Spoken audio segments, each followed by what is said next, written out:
Hey everybody. This week I want to talk about an issue that's not exactly fresh news, but illustrates the trade-offs that come with participating in digital life. Major iOS apps like Reddit, LinkedIn, and TikTok have all been in the news recently, and not for good reasons. All three apps, along with dozens of others, were caught snooping users' clipboards. Basically, when you copy something on your iPhone, it's stored in your clipboard. As far as I know, Apple hasn't implemented any controls over what apps can do with the information stored there. But with iOS 14, currently out in beta, users now receive a notification when an app snoops their clipboard's contents. Some apps, like Reddit and LinkedIn, copy the clipboard's contents with every keystroke. On iOS 14, whenever you type a letter in these apps, you get a little notification from Apple letting you know what's going on. This gets pretty annoying, as I'm sure you can imagine, but I think it's better to know than to scroll in ignorance. LinkedIn's VP Engineering of Consumer Products did respond to the uproar, tweeting that the company only used clipboard contents to run what they call an equality check between them and whatever had been typed into a text box. It may well have been innocent, but I don't think that makes it any less disturbing. I think the most troubling thing about this is how comparatively little attention it got. It's a pretty big invasion of privacy, but it's become par for the course. We know that apps take what they can get permissions-wise all the time because they need to aggressively collect data. In a lot of cases, it's their business model. It's become cliche, but we should always remember, if you're not the customer, you're the product. In a lot of cases, it's invasive but not directly harmful. Nobody likes having their clipboard snooped, but odds are that's not going to result in a breach. Most of the time, the apps just want to target ads or sell your data or even improve the user experience because not all developers are evil.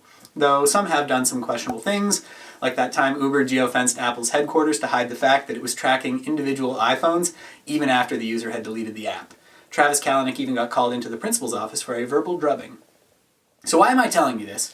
Usually I don't focus on things that could be considered personal choices, and that still holds. Who cares what permissions consumers enable? The problem is that a lot of people use their phones for work now, like an insanely high number, and many of those people like using Reddit and TikTok and LinkedIn, and when Reddit and compliance standards clash, guess who loses?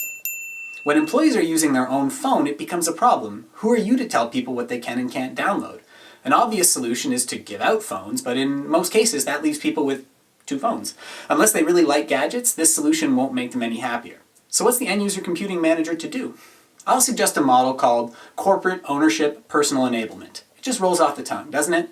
When your devices are corporately owned and personally enabled, you get the best or worst of both worlds. It works like this. You buy the device and give it to your end user. They treat it like it's theirs because it functionally is, and you get to slap some MDM on there for the things you care about. And your end user doesn't complain because, hey, free phone. Of course there are some downsides. Some people don't like that level of interference in their personal affairs, but as long as you make your position clear and don't become that which you swore to defeat, this might work for you. Not convinced? Let's do some pros and cons. Pros: 1. More control for the business. 2. Free phone for the employee. 3. Probably a better price since companies usually have more buying power than individual consumers.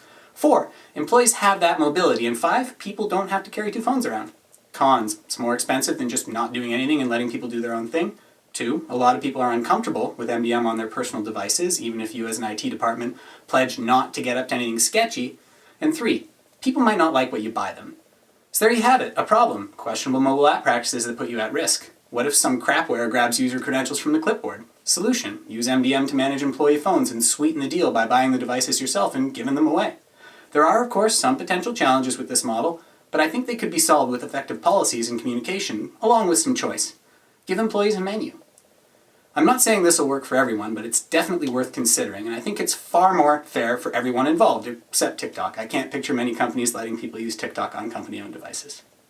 Thank you so much for watching. I hope you enjoyed this one. I know it's coming a little late in the week. I'm trying this whole Friday Fun Day thing. If you have any suggestions for future videos, please let me know. I'm always open to new ideas, and as always, follow me on LinkedIn and YouTube. Once I hit those double digits, I'll do a special video or something. Thanks so much.